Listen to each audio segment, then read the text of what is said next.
Great. If you do, get over it. So, we started this morning. Wait. Yeah, good. Thumbs up. Sweet. So, this is our morning work. We're going to go through everything that we did this morning. We started with basic lead. Anchor foot forward, because the side that I anchored to. Lead foot back, because it's the side that is leading the weight. And I'm going to start with a simple down spin. Remember, my difference between my down spin and my up spin is what it looks like to me, not what it looks like to anybody else. Starting with a down spin in wheel plane, because it's off on the side, I am going to just practice this basic lead. These are my figure eights, taking it from one side of my body to the other. Okay? Took a moment to switch directions, did it with my up spin. Then we practice this with a step, starting with my down spin. When I take it over to my anchor side, I'm going to take a step forward. I'm going to take it a step back. Right foot in, right foot out, lead foot in, lead foot out. I made a dorky, hokey pokey joke, right? I'm going to switch to my up spin and I'm going to practice the same thing. It's very important to practice this both directions because this one feels wonky. It's weird, right? Then we moved on to, if I'm not mistaken, our first set of line drills. So we started with that down spin and wheel plane. We took a step forward. Then we took another step forward. And we worked our way down the mats, making sure to step on the beat. So as the weight comes from one side to the other, I take my step, right? For those of us that were new to this, pause for a couple of beats. Pause for a couple of beats. And I'm doing this both with an upswing and a downswing. Step, step, step, step. Remember, I want the weight to go first. I'm being polite. Move the weight, then yourself.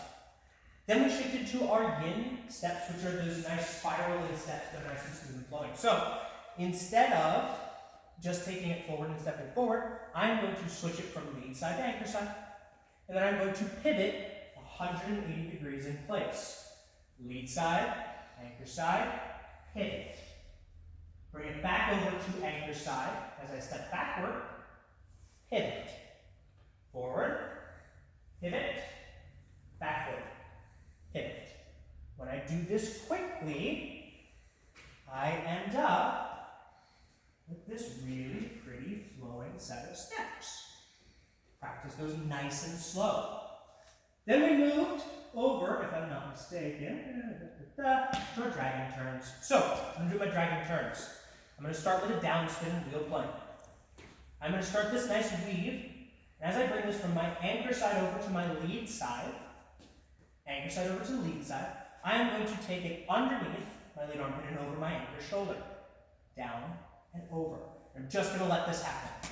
I need this to happen routinely. I don't want to move out of the way. I don't want to lean. I need to stay structured. Once I can get this to happen routinely, we practice taking it over, pivoting in place, and unwinding. Again, taking it over, pivoting in place, and unwinding. One more time. Over, pivot, unwind. From our up spin with our lead foot forward, we then practiced our dark scorpion turns. I'm going to take it at a diagonal again. And as I'm going from lead side to anchor side, I'm going to rest it on my anchor shoulder and pivot in place. Again, up spin, lead foot forward, anchor shoulder, pivot in place. Up spin, anchor shoulder, pivot in place. You can do these in succession. So, dragon turn, dark scorpion turn, dragon turn, dark scorpion turn. Then we put that back into our line work. So we've got all these three things we're already doing. Boom, boom. Step all the way through. Once I get to the end, dragon turn, move through, nice yin steps, everything that's cool like that. Pivot in place for my dark scorpion turn. With me so far, miss anything yet?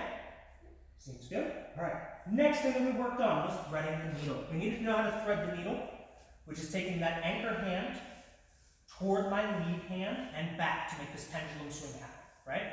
As the weight goes away from me, I bring my anchor hand toward my lead hand.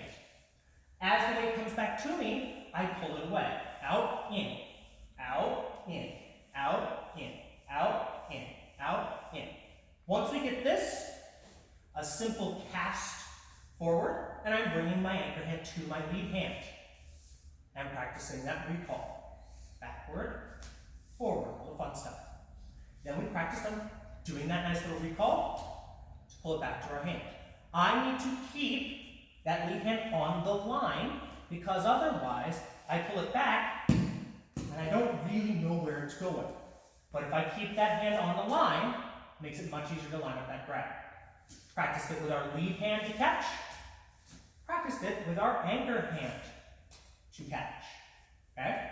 From here, we get into that nice dragon tail wrap, that dark dragon tail wrap. So, from here with all this nice tension, I'm going to take a big figure 8 with a down spin, and I'm going to take this under my anchor shoulder and under my anchor armpit and over my lead shoulder, so this wraps down and over.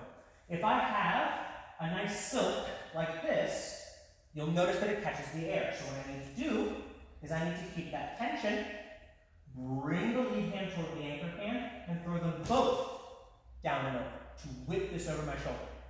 I can also do this as a scorpion wrap. I can take that over my lead shoulder and under my anchor armpit. From here, I am just casting out to release.